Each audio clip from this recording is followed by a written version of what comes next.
नमस्कार साथियों, स्वागत है आप सभी का ग्लोबल डाई यूट्यूब चैनल पर एक बार फिर से। ये क्लास 17 है। इससे पहले 16 क्लासेस हो चुके हैं जिनका प्लेलिस्ट बना दिया गया है ग्लोबल डाई के यूट्यूब चैनल पर। वहां से जाके आप लोग क्रम वाइज सारे क्वेश्चंस देख सकते हैं फर्स्ट ईयर के, और सबका कॉन्सेप्ट भी आसानी से समझ सकते हैं। किसी भी क्लास का यदि पीडीएफ डाउनलोड करना है तो पीडीएफ डाउनलोड करने के लिए आप लोग इस वेबसाइट का यूज करके जाके आसानी से पीडीएफ भी डाउनलोड कर सकते हैं। ठीक है ना। चलो अब हम लोग देखते हैं आज का चैप्टर। इससे पहले हमने आपको बता दिया था कि फर्स्ट सेमेस्टर अब पूरा खत्म हो चुका है। फर्स्ट सेमेस्टर का जो पीडीएफ आता है, भाई निमी अपना एक क्वेश्चन बैंक देता है, उसमें फर्स्ट सेमेस्टर सेकंड सेमेस्टर करके 2 पीडीएफ देता है फर्स्ट ईयर के लिए, फिर सेकंड ईयर के लिए भी 2 पीडीएफ देता है। तो हम लोग उसी क्वेश्चन को सॉल्व कर रहे हैं।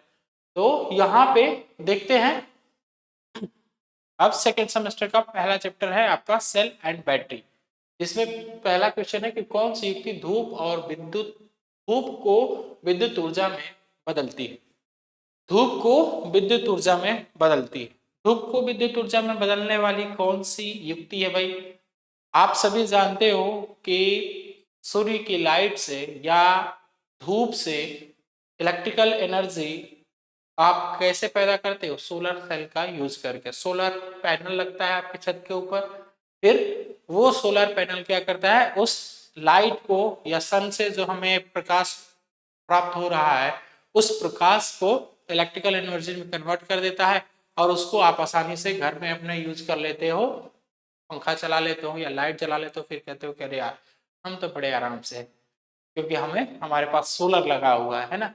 सोलर लाइटें भी लगी हुई होती है आपके गली मोहल्लों में, हर जगह जहां आप जाएंगे वहां पे आपको दिख जाएगा। उसमें एक आपको एलडीआर सर्किट भी देखने को मिल जाता है। एलडीआर सर्किट क्या करता है, वहां पे वो लाइट पे डिपेंडेंट होता है। जैसे ही अंधेरा होता है तो फिर तुरंत वो ट्रिगर कर देता है सर्किट को, आपकी लाइट जल जाती है, और जैसे ही उजाला होता है तो फिर वो सर्किट को ट्रिगर करता है और आपकी लाइट बुझ जाती है ना। तो ये इसकी खासियत है। तो यहाँ पे सोलर सेल एक ऐसी युक्ति है जो क्या करता है भाई, सोलर सेल प्रकाश ऊर्जा को किसमें कन्वर्ट करेगा, प्रकाश ऊर्जा को ये इलेक्ट्रिकल में या फिर कहीं वैद्युत ऊर्जा में परिवर्तित करता है आपका सोलर सेल। सोलर सेल ठीक है। अब ये सोलर सेल किस सिद्धांत पे कार्य करता है, तो ये काम करता है आपके फोटोवोल्टाइक सेल, फोटोवोल्टाइक सिद्धांत पे। ठीक ना, फोटोवोल्टाइक सिद्धांत, फोटोवोल्टाइक सिद्धांत पे कार्य करता है। तो सोलर सेल को हम लोग फोटोवोल्टाइक सेल भी कहते हैं। तो यहाँ पे आपका ये ऑप्शन एकदम करेक्ट हो जाएगा। ठीक, सोलर सेल किस सिद्धांत पे काम करता है, फोटोवोल्टाइक सिद्धांत पे कार्य करता है। फोटोवोल्टाइक सेल भी कहते हैं सोलर सेल को, क्यों, क्योंकि वो फोटोवोल्टाइक सिद्धांत पे कार्य कर रहा है। करेक्ट। चल आगे बढ़ते हैं। द्वितीयक सेल किस नियम से कार्य करते हैं। देखिए जब आप लोग सेल पढ़ेंगे तो सेल में एक नियम आएगा आपका फैराडे का इलेक्ट्रोलाइट्स नियम। ठीक है, फैराडे का इलेक्ट्रोलाइट्स का नियम आएगा, जिसमें फैराडे साहब ने 2 नियम दिए थे, पहला नियम और दूसरा नियम। पहले नियम में उन्होंने बताया था M is equal to ZIT, ये उन्होंने पहले नियम में बताया था। ठीक है, और दूसरे नियम में उन्होंने बताया था M directly proportional to ECE, जहां पे ECE का फुल फॉर्म क्या है मेरे भाई, ये हो जाता है आपका full form electrochemical equivalent, electrochemical equivalent है ना, या फिर इसी को डायरेक्ट हम लोग लिख देते हैं M directly proportional to Z। ठीक है, तो ये हो जाता है आपका दूसरा नियम, ये हो जाता है आपका दूसरा नियम, ये होता है आपका पहला नियम। तो यहाँ पे बोला है कि द्वितीयक सेल किस नियम से कार्य करती है। जो आपकी द्वितीयक सेल है वो किस नियम पे कार्य करेगी, तो वो फैराडे के विद्युत अपघटन के नियम पे कार्य करती है। ठीक है, फैराडे के विद्युत अपघटन के नियम पे ही कार्य करती है। और बैटरी से संबंधित फैराडे साहब ने 2 नियम दिए थे, जिसमें दूसरा नियम क्या है, दूसरा नियम का स्टेटमेंट यहाँ पे देख लीजिए। पहला नियम दूसरा नियम हमने दोनों यहाँ पे ले लिया है। देखो ये आपका फर्स्ट लॉ, फर्स्ट लॉ क्या कहता है मेरे भाई, कहता है कि विभाजित हुए अवयवों की निश्चित समय तक प्रवाहित की गई विद्युत की मात्रा के समानुपाती होता है। ठीक है, विभाजित हुए अवयवों की मात्रा, अवयवों की मात्रा कौन है, M directly proportional to I, M directly proportional to I ये है आपका फर्स्ट लॉ, ठीक है। और m directly proportional to z, ये है आपका सेकेंड लॉ। यहाँ पे ये z क्या है, यहाँ पे z ये एक कांस्टेंट बन जाता है, ठीक है, ये एक कांस्टेंट होता है आपका z। और यहाँ पे ये z क्या है, ये इलेक्ट्रोकेमिकल इक्विवेलेंट है, ठीक है, रासायनिक तुल्यांक है ये आपका z यहाँ पे, ठीक। और यहाँ पे एक कांस्टेंट बना रहता है, ठीक है। चलिए अब कहेंगे सर कि ये आई टी कहां से आ गया, तो आपको दिख रहा है कि m directly proportional to q और m directly proportional to t भी है। इसी को शॉर्ट फॉर्म में कहीं कहीं पे m directly proportional to q भी दे देता है। तो ये भी आपका बैटरी का फैराडे के विद्युत अपघटन का पहला नियम ही है, m directly proportional to q। Clear. चल दूसरा नियम फैराडे के इलेक्ट्रोलाइसिस के दूसरे नियम के अनुसार यदि एक समान मात्रा की विद्युत को जब अलग अलग प्रकार के इलेक्ट्रोलाइट्स में से प्रवाहित किया जाता है तो विभाजित हुए अवयवों की मात्रा उन पदार्थों के रासायनिक तुल्यांकों के समानुपाती होता है। रासायनिक तुल्यांक क्या है, यही जेड आपका रासायनिक तुल्यांक, ठीक है। तो आप चाहें तो इस चीज का स्क्रीनशॉट ले लीजिए, मैं ये हटा देता हूं एक बार, आप स्क्रीनशॉट ले सकते हैं। स्क्रीनशॉट ले लेंगे तो आपको फैराडे का विद्युत अपघटन नियम जो है वो भी आसानी से मिल जाएगा और आप इसका नोट बना सकते हैं। चलो आगे देखते हैं हम लोग। तो हमने पीछे तो ऑप्शन बता दिया था, आंसर बता दिया था, चलो आगे देखते हैं। विद्युत अपघटन के दौरान एकत्रित मात्रा की गणना करने का सूत्र, अभी आपने ऊपर देखा एकत्रित मात्रा का सूत्र क्या था भाई, m is equal to Z I T, m is equal to Z I T. अच्छा ये कैसे, इसका मात्रा क्या होता है, तो ये ग्राम में एकत्रित होता है। किसमें एकत्रित होता है मेरे भाई, ग्राम, किलोग्राम नहीं, ग्राम में ये एकत्रित होता है। तो m is equal to Z I T gram, m is equal to Z I T gram, ठीक है। जहां पे t क्या है, ये आपका समय है, आई क्या है मेरे भाई, ये आपका धारा है, और z क्या है, ये आपका एक कांस्टेंट है, ठीक है, ये आपका एक नियतांक है। और ये है क्या, ये फॉर्मूला कहां से आया, तो फैराडे के विद्युत अपघटन के पहले नियम से आया है। इतनी बात तो आपको समझ में आ गई होगी भाई, पहला नियम दूसरा नियम अभी मैं दिखाया हूं, इससे जस्ट पहले ही दिखाया हूं, तो ये बात तो आप समझ गए होंगे। चलो देखो आपसे पूछा है बैटरी की क्षमता, बैटरी की क्षमता ये आप सभी जानते होंगे कि बैटरी की क्षमता का मात्रक किसमें होता है, ये वोल्ट एम्पियर में होता है, वोल्ट एम्पियर में होता है। जब भी आप बैटरी खरीदने जाते हो, आप अपने इन्वर्टर की भी बैटरी खरीदते हो, तो वहां पे भी आपको देखने को मिलता है कि हमारी जो बैटरी है वो mAh में रहती है। mAh उसका मात्रा क्या होता है कि ये हमारी बैटरी इतने mAh की है, ये हमारी बैटरी इतने mAh की है, ठीक है। तो वहां मिली एम्पियर आवर होता है, m का मतलब हो जाता है मिली एम्पियर आवर। जनरली एक तरह से कह सकते हैं कि ये जो मिली एम्पियर आवर है वो इसका छोटा मात्रक है, और मिली एम्पियर आवर में इसीलिए बताया जाता है ताकि ये ग्राहक को पता चल पाए कि अरे यार इतना हजार मिली एम्पियर आवर का है हमारा, ठीक है। जबकि यदि वो एम्पियर आवर में बताने लगे तो पता चलेगा कि कहेगा एक घंटा चलेगी, तो आदमी जल्दी मतलब इस चीज को एक्सेप्ट ही नहीं कर पाएगा, ठीक है। और एक को यदि मिली बताना हो तो क्या बताएंगे आप, 1000 बताएंगे ना, तो ये इसलिए उसको मिली एम्पियर में बताया जाता है, ठीक है भाई। तो ये एक बिजनेस स्ट्रेटेजी था जो हमने आपके साथ एक्सप्लेन कर दिया है। जनरली आप लोग देखते भी होंगे कि किसी भी उत्पाद पे या कोई भी, आप चाहे अमेजन खोल लीजिए, फ्लिपकार्ट खोल लीजिए, कोई भी साइट खोल लीजिए, मिंत्रा खोल लीजिए, आपको दिखेगा ये 9,999, यदि मोबाइल कोई 10,000 की है ना, 9,999, ये 1 रुपया घटा के क्यों लिखता है, ये 10,000 से क्यों नहीं लिख देता है, क्योंकि 10,000 लिखेगा ना तो दिमाग में एक चाहेगा अरे यार 10,000 की, 10,000 की।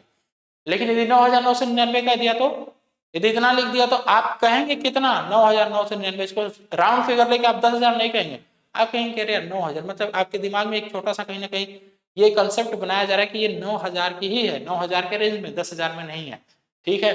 तो ये भाई सब बहुत बड़ा स्कैम चलता है, ये बिजनेस स्ट्रेटेजी है, ऐसे ही बिजनेस किया जाता है और ऐसे ही चलो जाने दो, आगे कुछ नहीं बोलेंगे। आगे देखते हैं, उस दोष का नाम बताइए जिस कारण से द्वितीयक सेल में प्लेट मुड़ जाती है।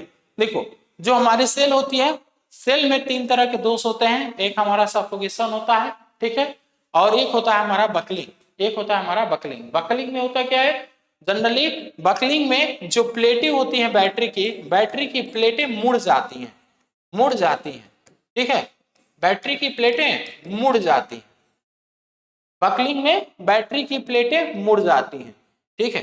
तो बकलिंग जो है ये हमारा, इसके कारण यदि कोई प्लेट मुड़ी हुई है बैटरी की, कोई बैटरी की प्लेट मुड़ी हुई, तो इसका मतलब है कि उसमें कौन सा दोष उत्पन्न हुआ है, बकलिंग दोष उत्पन्न हुआ है, ठीक है।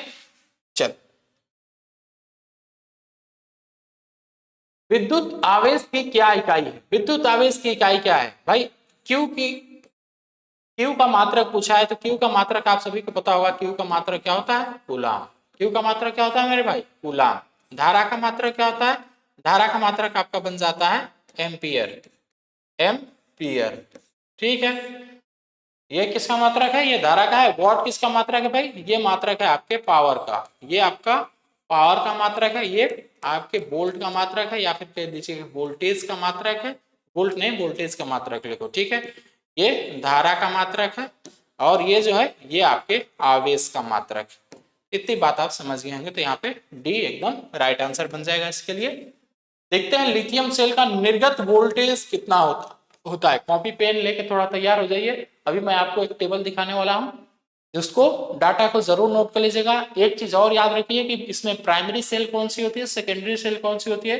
प्राइमरी सेल वो सेल होती हैं जो दोबारा चार्ज नहीं की जा सकती, जो रिचार्जेबल नहीं होती, उसे हम लोग प्राइमरी सेल कहते हैं। मतलब क्या कह सकते हैं, एक लाइन में लिखो फेंको, एक बार आप यूज किए फिर उसको फेंक दिए, वो होती है आपकी प्राइमरी सेल।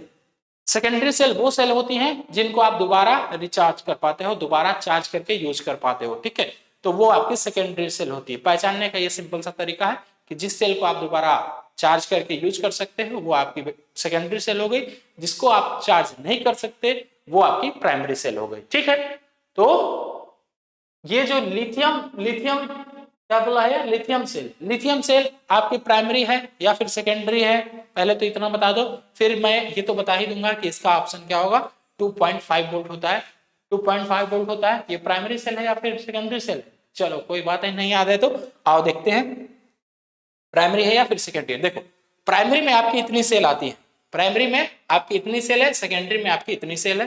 देख लो ये है प्राइमरी, प्राइमरी में आपका आता है कार्बन जिंक, कार्बन जिंक का आउटपुट वोल्टेज कितना होता है, ये आपका आउटपुट वोल्टेज है, ये आपका आउटपुट वोल्टेज है, ठीक है।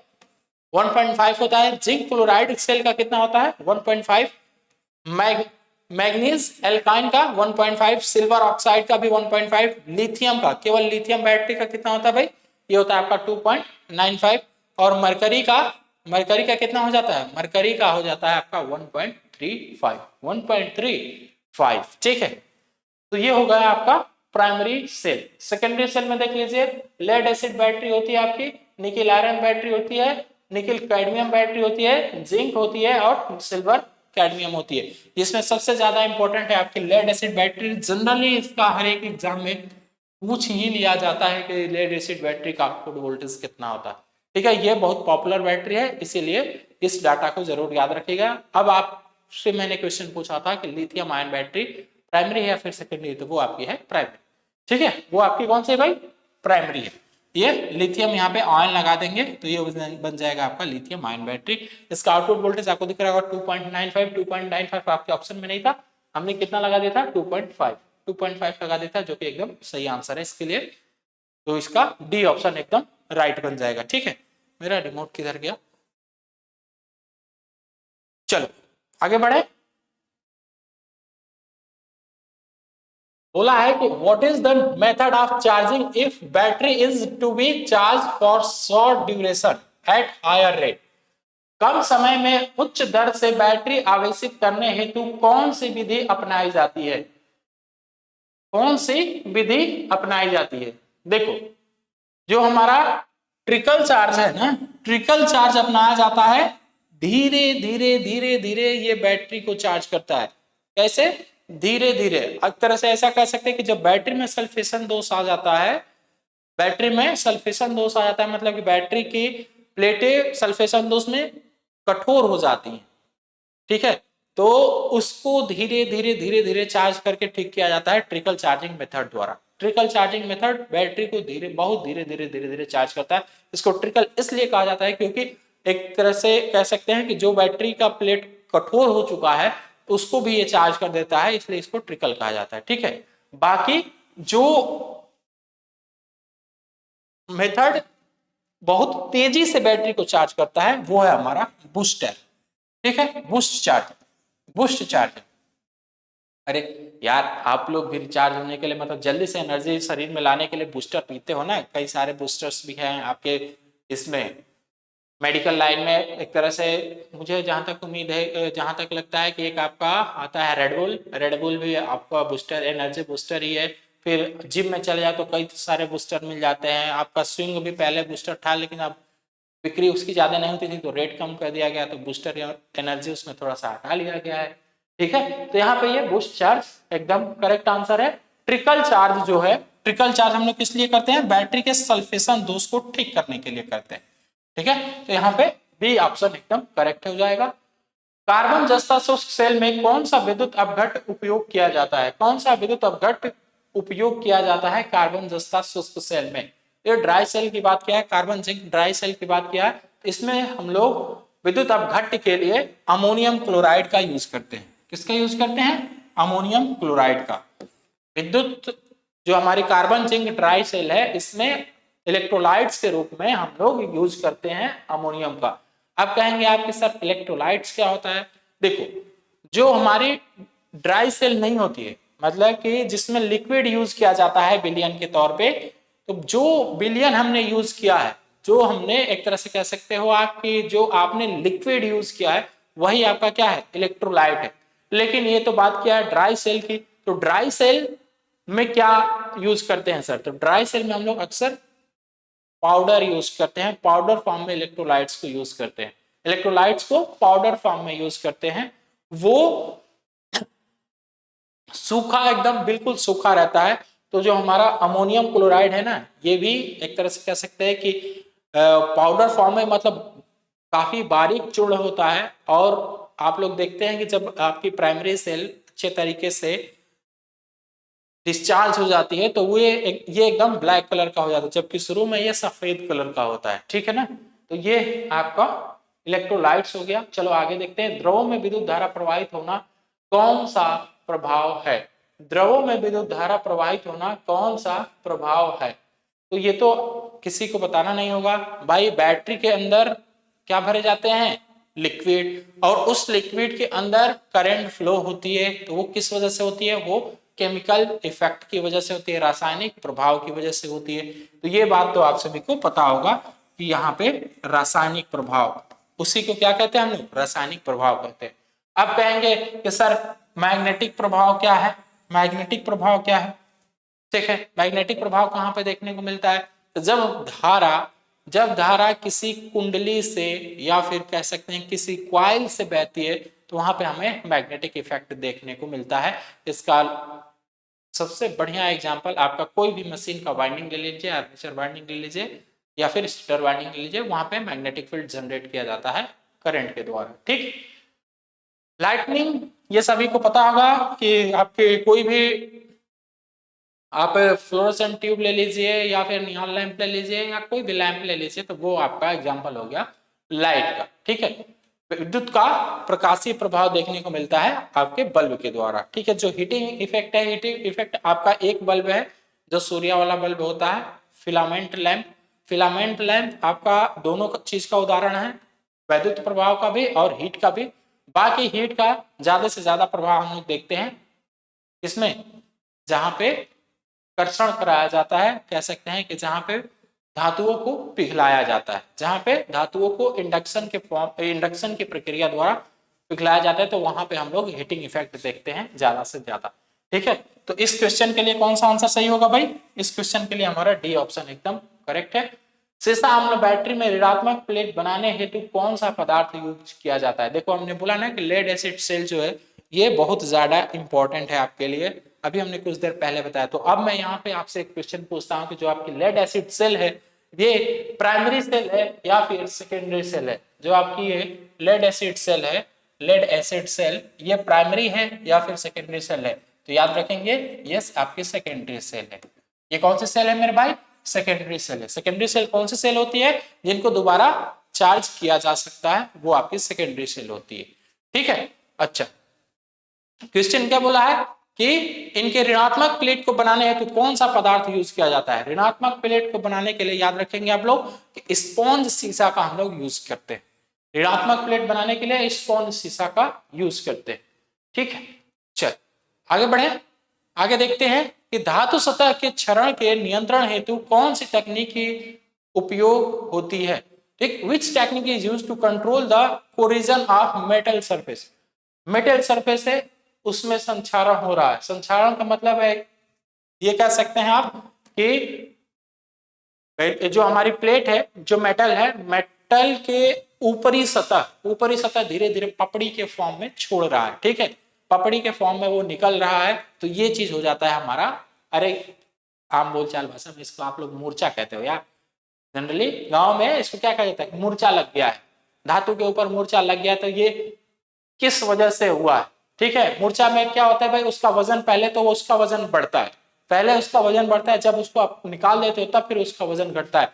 ये जनरली कंफ्यूजन बना रहता है आप सभी के दिमाग में। एक क्वेश्चन बना है ये कंसेप्ट बना है कि मूर्छा लगेगा तो इसका मतलब उसका वजन कम होगा। अरे भाई उसका वजन कम तो तब ना होगा जब उसको आप निकाल दोगे, उस लेयर को निकाल दोगे। जब उसमें कोरिजन होता है, जब उसमें पपड़ी जम जाती है तो उसका वजन प्रायः बढ़ जाता है। तो ये रेलवे टेक्नीशियन में, रेलवे एलपी में भी कई बार, आरआरबी जेई में भी कई बार क्वेश्चन ये पूछा है कि कोरिजन होने पर धातु का भार बढ़ता है या फिर घटता है? तो धातु का भार बढ़ता है। ये एक नंबर का क्वेश्चन आपका बन गया। ठीक है, बाकी यहाँ पे देखते हैं हम लोग कि which technique is used to control the corrosion of metal surface? Metal surface पर कोरिजन को रोकने के लिए हम लोग जनरली कैथोड प्रोटेक्शन करते हैं, कैथोड प्रोटेक्शन कर लेते हैं। कैथोड के द्वारा किया जाता है, उस पे गैल्वेनाइज्ड किया जाता है, या फिर कह सकते हैं कि एक धातु की लेयर चढ़ाई जाती है। ठीक है, एक धातु की लेयर चढ़ाई जाती है, इलेक्ट्रोप्लेटिंग की जाती है। ठीक, इलेक्ट्रोप्लेटिंग की जाती है। चलिए, तो यहाँ पे कैथोड प्रोटेक्शन एकदम करेक्ट आंसर हो जाएगा। चलिए आगे देखते हैं हम लोग। डिजिटल घड़ियों में सामान्यतः कौन सा सेल प्रयोग होता है? यार डिजिटल घड़ी जो भी होती है आपकी, आप लोगों ने देखा होगा कि जो आपके हाथ में भी डिजिटल घड़ी होती है, उसका जब सेल निकाल इतना छोटा छोटा दिखता है, इतना छोटा छोटा दिखता है, वो सफेद कलर का पूरा होता है। इसका मतलब क्या है? वो मरकरी का बना होता है। किसका बना होता है? वो मरकरी का बना होता है। ठीक है, उसी को मरकरी सेल भी कहते हैं। मरकरी सेल उसी को कहते हैं। अब मैं आपसे यहाँ पे पूछूं कि मरकरी जो है, मरकरी सेल ये प्राइमरी सेल है या सेकेंडरी सेल है? ये प्राइमरी सेल है। क्यों प्राइमरी सेल है? क्योंकि एक बार जब आप बैटरी में उसको डालते हो तो बैटरी में जब उसका चार्ज खत्म हो जाता है तो उसका आप दोबारा यूज नहीं कर पाते, उसे फेंकना ही पड़ता है। वही यूज एंड थ्रो वाला कॉन्सेप्ट आ गया यहाँ पे, तो ये प्राइमरी सेल बन गया। ठीक है, तो यहाँ पे मरकरी ऑप्शन एकदम करेक्ट हो जाएगा। आगे बढ़े, देखते हैं अगला क्वेश्चन। समांतर युग्मन परिपथ में यदि एक सेल को विपरीत ध्रुवता के साथ संयोजित किया जाए तो क्या प्रभाव होगा? यदि किसी एक भी सेल को यदि आप विपरीत लगा दिए तो वहां पे जो हमारी पूरी सेल होगी उसका इफेक्टिव वैल्यू क्या होगा? 0 हो जाएगा, या फिर ऐसा कह सकते हैं कि वो शॉर्ट सर्किटेड हो जाएगा। ठीक है भाई, हम क्या कर रहे हैं? हम कर रहे हैं ये प्लस माइनस। ठीक है, प्लस माइनस ये समांतर में ऐसे लगाते जा रहे हैं, और एक भी जगह यदि हमने यहाँ पे माइनस कर दिया और यहाँ पे प्लस कर दिया तो इसका मतलब क्या हो जाएगा? इसका मतलब ये हो जाएगा कि आपने प्लस, यहाँ पे ऐसे कर लो, ये माइनस वाला टर्मिनल छूट गया था, है ना? तो देखो अब यहाँ पे ये दिखेगा कि ये पॉजिटिव टर्मिनल है इसका, ये निगेटिव टर्मिनल है, ये इसका निगेटिव टर्मिनल हो जाएगा और ये इसका पॉजिटिव टर्मिनल हो जाएगा। ठीक है, तो अब जो करंट का पाथ होगा वो करंट का पाथ ऐसे ना हो के कैसे हो जाएगा? करंट का पाथ ऐसे हो जाएगा, ये यहां से तुरंत इधर आ जाएगा और यहीं पे करंट ऐसे सर्कुलेट करती रह जाएगी। मतलब ये इतने ही दूर में करंट का मान बढ़ जाएगा और ये एक तरह से शॉर्ट सर्किट की तरह बिहेव करने लगेगा। ठीक है, तो विल गेट शॉर्ट सर्किटेड, लघु पथित हो जाएगा। ये ऑप्शन एकदम करेक्ट हो जाएगा, सी ऑप्शन। ठीक है, और एक बात यहाँ पे नोट कर लीजिए थोड़ा सा कि समांतर सेलों के समांतर समूह में लिखो, सेलों के समांतर हाँ ठीक है, समूहन में वोल्टेज समान होता है, वोल्टेज समान रहता है। ठीक है, अब वोल्टेज समान रहता है इसका क्या मतलब है ये भी थोड़ा सा समझ लें। यहाँ पे देखिए, जैसे कि मैं बात कर लूं यहाँ पे, मान लो ये आपकी बैटरी हो गई एक, ठीक है, ये आपकी एक बैटरी हो गई। हमने 3 सेल ले लिया, 3 सेल को हमने जोड़ दिया, अब हमारा ये एक बैटरी बन गया। ये क्या बन गया? बैटरी। ठीक है, तो यदि मैं पूछूं यहाँ पे, यदि मैं आपसे पूछूं कि ये बताइए कि इस बैटरी के द्वारा नेट ईएमएफ कितना जनरेट हो रहा है, नेट ईएमएफ इसका कितना है इस बैटरी का, तो आप कितना कहेंगे? केवल और केवल 2 ही वोल्ट जनरेट हो रहा है सर। क्यों? क्योंकि ये समांतर में जुड़ा है, समांतर में जुड़ा है, और आप जानते हैं कि समांतर में हर जगह वोल्टेज क्या होता है? समान होता है। समांतर में हर जगह वोल्टेज समान होता है, तो इसीलिए जो हमारी बैटरी है वो समांतर प्लेट में ही जोड़ी जाती हैं। समांतर प्लेट में जोड़ने से वोल्टेज तो हर जगह समान रहता है, लेकिन करंट का मान बदलता रहता है, करंट बदलती रहती है। या फिर ऐसा कह सकते हैं कि हाई करंट के लिए, जहां पे हाई करंट की जरूरत होती है, उच्च करंट की जरूरत होती है, वहां पे हम लोग समांतर सेल वाली बैटरी का यूज करते हैं, और इसी का सबसे ज्यादा यूज भी होता है। ठीक है, तो ये आपका समांतर समूहन के लिए खास बात था या विशेषता था, उसका हमने आपसे डिस्कस कर लिया। चलिए आगे बात करते हैं कि बैटरी आवेशक में फाइन सेलेक्टर स्विच का क्या कार्य होता है। फाइन सेलेक्टर स्विच का कार्य क्या होता है? देखो, एक तरह से कह सकते हैं आप कि ये आपकी बैटरी है, ये आपकी बैटरी है, बैटरी की ये सारी सेल लगी हुई है। ठीक है, ये सारी क्या लगी हुई है भाई? ये सारी सेल लगी हुई है। चल कोई बात नहीं, ये माइनस, रुको, plus minus plus minus plus minus plus minus plus minus, बस हमने इसको ऐसे सॉर्टेड कर दिया, यहाँ पे इसका कनेक्शन कर दिया। ठीक है, चल अब देखो, एक यहाँ पे लगा रहता है आपका फाइन सेलेक्टर। फाइन सेलेक्टर ये कैसे लगा रहता है भाई? ये कुछ इस तरीके से लगा होता है, कुछ इस तरीके से लगा होता है, इस तरीके से लगा होता है। ठीक है, तो ये क्या करता है? जितना रेटिंग की हमें धारा चाहिए होती है, जितना रेटिंग की हमें धारा चाहिए होती है, उस हिसाब से ये सेल को सेलेक्ट करता है। ठीक है, सेल को सेलेक्ट करता है, जितना रेटिंग की हमें धारा चाहिए उस हिसाब से ये सेल्स को सेलेक्ट करता है। तो इसका मतलब क्या है कि ये जो फाइन सेलेक्टर है क्या काम कर रहा है? ये काम ये कर रहा है कि धारा रेटिंग को निर्धारित कर रहा है। क्या निर्धारित कर रहा है? धारा रेटिंग को, हमें कितना धारा की जरूरत है, कितना हमें धारा चाहिए, उस हिसाब से ये सेल्स को सेलेक्ट करता है यहाँ पे, और उतनी हमारी धारा जनरेट होती है बैटरी के द्वारा।